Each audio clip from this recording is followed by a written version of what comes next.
CS Academy. Please like, share, and subscribe to our तो channel. नमस्कार दोस्तों, स्वागत है आपका हमारे YouTube चैनल पर। मैं हूँ आदित्य। तो ये हमारा दूसरा वीडियो है। पिछले बार मैंने अलग कॉन्सेप्ट पर कुछ आपको प्रोग्राम्स की प्रैक्टिस ली थी। इस वीडियो में क्या करूँगा, मैं कुछ अलग कॉन्सेप्ट पर कुछ अलग क्वेश्चन के द्वारा मैं आपको इस प्रोग्राम के थ्योरी को बताना चाहूँगा यहाँ पर। ठीक है, तो स्टार्ट करते हैं अपने लेट्स स्टार्ट। तो यहाँ पर आपके सामने स्क्रीन पर एक क्वेश्चन दिख रहा होगा। उसमें लिखा है write a object oriented program in CH to read the integer number and find the sum of the digit of the integer. मतलब आपके पास क्या है, अगर 1 2 5 ऐसा नंबर है, तो यहाँ पर एग्जांपल दिया भी आपको 1 2 5 है, तो आपको क्या करना है 1 + 2 + 5 ये आपको लिखना है, कितना आएगा ये आपको उनको बताना है। ठीक है, तो नॉर्मल लैंग्वेज में अपन तो यहाँ पर आसानी से बता सकते हैं, बट कंप्यूटर को कैसे पता चलेगा कि आपको क्या करना है यहाँ पर। तो ठीक है, आपने सुना होगा एक ऑपरेटर का नाम जिसको हम बोलते हैं मॉडुलस ऑपरेटर। अगर नहीं सुना होगा तो मैं बता देता हूँ यहाँ पर क्या मॉडुलस ऑपरेटर होता क्या है। अगर आपके पास 125 का नंबर है, अगर आप उसको 10 के साथ डिवाइड कर देते हो तो आपके पास क्या होता है 12.5 आ जाता है, राइट। बट अगर मैं 125 को मॉडुलस ऑपरेटर के साथ डिवाइड कर देता हूँ 10 के साथ, तो मुझे क्या मिलता है, यहाँ पर रिमाइंडर मिलता है 5। ठीक है, तो यहाँ पर हमें पता चला कि मॉडुलस ऑपरेटर क्या काम करता है, मुझे रिमाइंडर देता है। रिमाइंडर मतलब क्या होता है, जब हम डिवाइड करते हैं, तो अगर हम 125 को डिवाइड कर रहे हैं यहाँ पर 10 के साथ, तो मुझे क्या मिलता है, यहाँ पर 5 मिल जाता है, जो कि मेरा रिमाइंडर होता है। तो मॉडुलस ऑपरेटर क्या करता है, मुझे रिमाइंडर देने का काम करता है। ठीक है, तो यही काम होता है basically reminder operator, sorry modulus operator. तो इसी के माध्यम से इस क्वेश्चन को सॉल्व करेंगे। तो आओ देखते हैं सबसे पहले इस क्वेश्चन का कुछ इंपॉर्टेंट पार्ट, जिसको हम बोलते हैं हेडर फाइल और वॉइड मेन। ठीक है, तो ये आपको हमेशा लिखना होता है। तो इसकी तरह फटाक से लिख देता हूँ मैं और फिर आपको मिलता हूँ।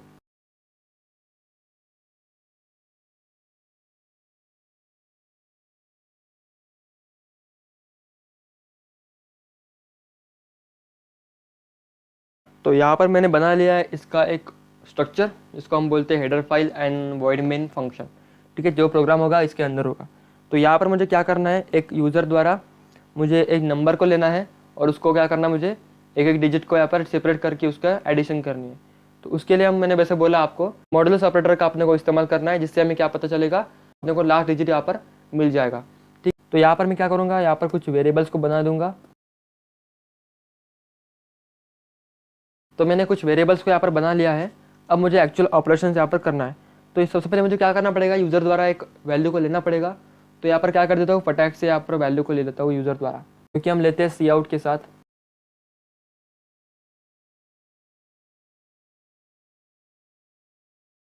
तो यहाँ पर सी आउट और सी इन की मदद से मैंने यहाँ पर यूज़र द्वारा एक इनपुट ले लिया है, जिसका इंटीजर डेटा टाइप है। तो सी आउट द्वारा मैसेज प्रिंट कर दिया, सी इन द्वारा वैल्यू में स्टोर कर दिया एक नंबर। ठीक है, तो क्या करूँगा, सबसे पहले मैं यहाँ पर पहले इस वैल्यू को मैं कहीं तो भी स्टोर कर दूंगा, दैट इज नम में स्टोर कर दूंगा। ठीक है, बैकअप के लिए वहाँ पर उसको लेकर रखा है।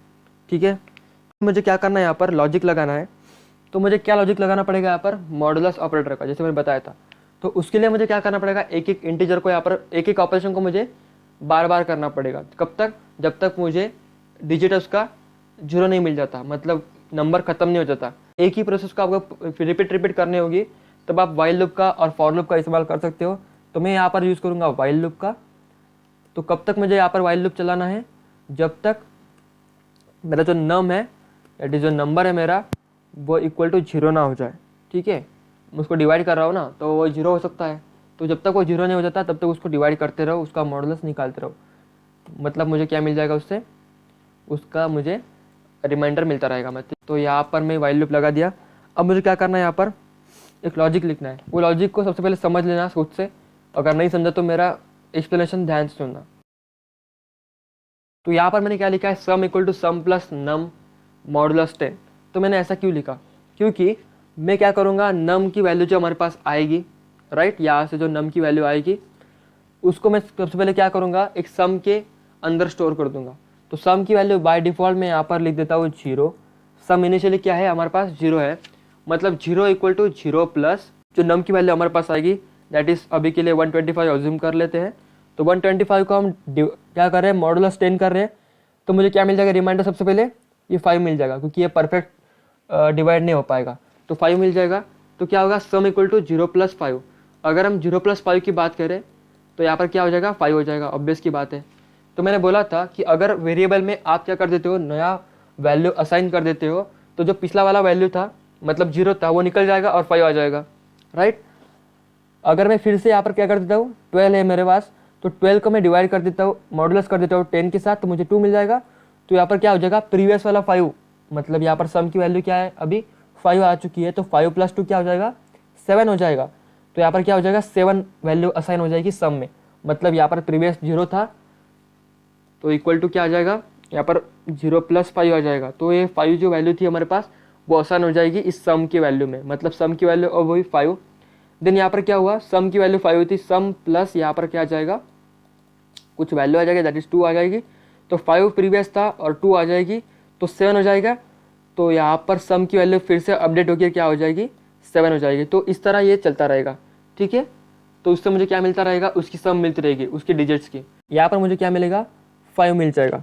बट इसके लिए मुझे क्या करना पड़ेगा, नम को फिर से डिवाइड करना पड़ेगा 10 के साथ, क्योंकि देखो थोड़ा विजुअलाइज करने का ट्राई करता हूँ। तो यहाँ पर ठीक है, मेरे पास 10 है यहाँ पर और मेरे पास है 120। तो अगर मैं 10 से डिवाइड करना चाहूँ यहाँ पर तो ये 1 जाएगा, ये जो मैं डिवाइड कर रहा हूँ वो सबको आता होगा।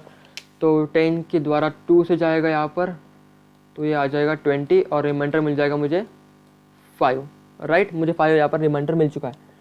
तो यहाँ पर क्या हुआ, सम की वैल्यू मुझे, नम की वैल्यू मुझे क्या मिली, यहाँ पर नम मॉडुलस 10 की वैल्यू क्या मिली, मुझे 5 मिल गई। मतलब यहाँ से क्या हुआ, नम के द्वारा मुझे 5 तो मिल गया, ठीक है। But num as it is है, अभी नम के अंदर हमने कुछ भी नहीं किया अभी तक। नम को सिर्फ ऑपरेशन करके मैंने 5 की वैल्यू निकाल ली, बट नम तो अभी क्या है, 125 अभी भी है। तो मैं क्या करूँगा, 125 डिवाइडेड बाय 10 कर दूंगा। इससे क्या होगा, मेरे पास 125 का पॉइंट में आ जाएगा आंसर 12.5, राइट। तो यहाँ पर मैं क्या करूँगा, यहाँ पर फ्लोर ऑपरेशन का इस्तेमाल करूँगा। फ्लोर ऑपरेशन क्या करेगा, पॉइंट के बाद में जो भी होगा उसको वो निकाल देगा, ठीक है। तो ये डिवाइड कैसे करूँगा मैं, यहाँ पर डिवाइड द्वारा, मतलब ये डिवाइड ही होता है बट इसमें क्या होता है, पॉइंट में जो भी आएगा वो निकल जाएगा, डेट इज यहाँ पर आ जाएगा 12। मतलब अब नम की वैल्यू कितनी हो गई, 12। समझ में आ गया, यहाँ पर सिर्फ ऑपरेटर का खेल है। यहाँ पर मैंने क्या किया, फ्लोर ऑपरेशन का इस्तेमाल किया, दैट इज उसको डिवाइड ही बोलते हैं हम। देन अपन ने क्या किया, यहाँ पर एक मॉडुलस ऑपरेटर का इस्तेमाल किया जिससे हमें रिमाइंडर मिल गया।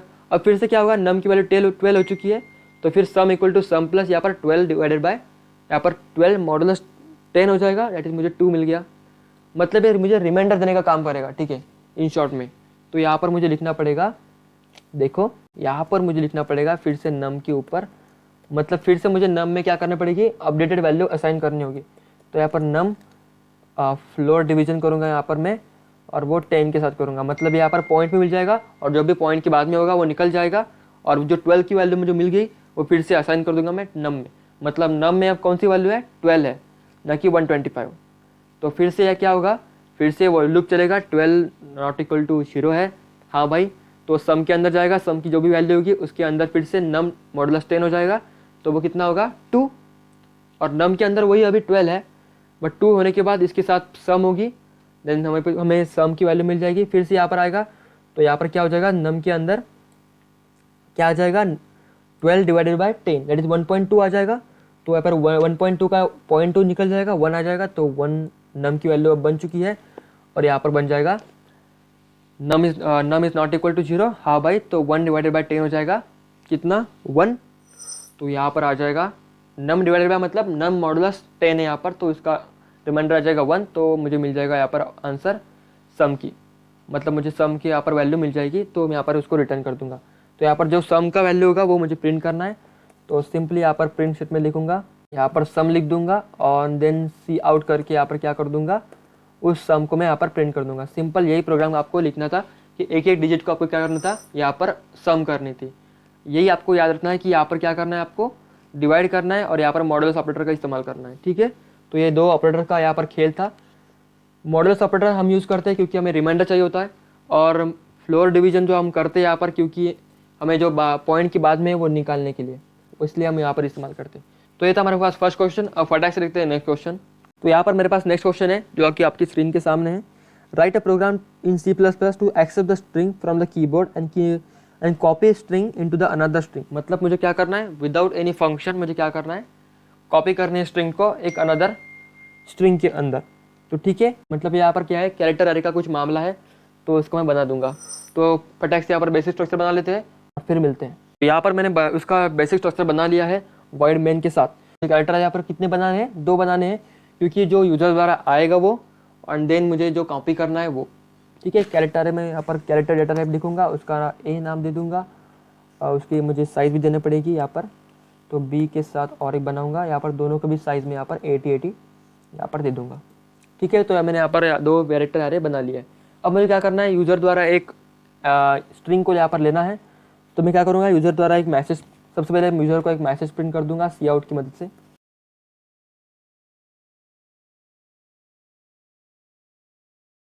तो यहाँ पर मैंने क्या कर दिया, एक मैसेज को प्रिंट कर दिया, एंड सी इन के अंदर वट इज ए के अंदर मैंने क्या कर दिया, एक स्ट्रिंग को ले लिया। मतलब वो अल्फ़ाबेट्स के अंदर क्या हो गया, एरे में स्प्लिट हो गई।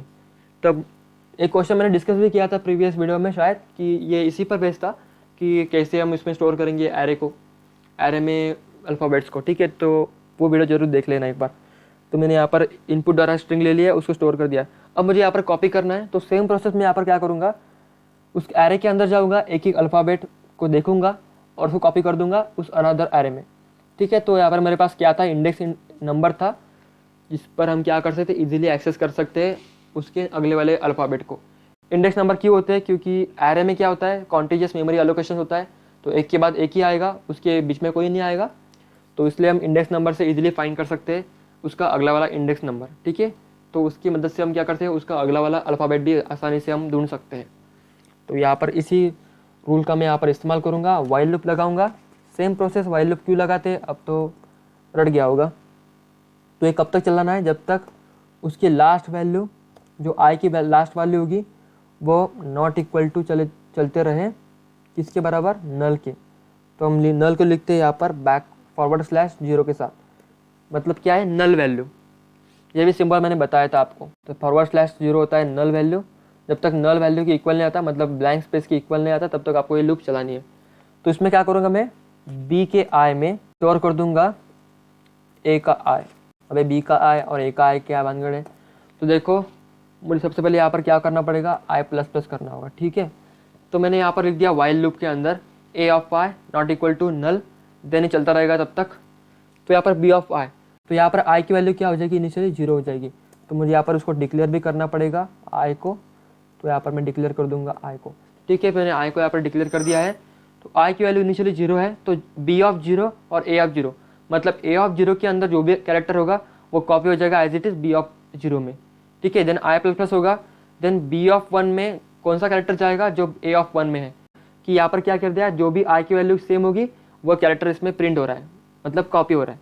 a ऑफ 0 की वैल्यू b ऑफ 0 में जा रही है, a ऑफ 1 की वैल्यू b ऑफ 1 में जा रही है, a ऑफ 2 की वैल्यू b ऑफ 2 में जा रही है। बस यही इसका लॉजिक है। ये मैंने क्या कर दिया, उसको कॉपी कर दिया, और बस मुझे यहाँ पर क्या कर देना है, उसको यहाँ पर क्या कर देना है, लास्ट में मुझे यहाँ पर एक लिखना भी होगा, जो भी लास्ट वाला i की वैल्यू होगी, मतलब लूप के बाहर आने के बाद, जैसे कि a ऑफ i यहाँ पर नल आ चुका है, तो मुझे b ऑफ i में भी जो भी मेरे लास्ट वैल्यू यहाँ पर क्या होगा, पूरा एरे भर जाएगा यहाँ पर, और जो लास्ट वाला जो इंडेक्स होगा इसमें मुझे क्या करना पड़ेगा, नल की वैल्यू डालनी पड़ेगी, जो कि 0 में यहाँ पर लग दूंगा।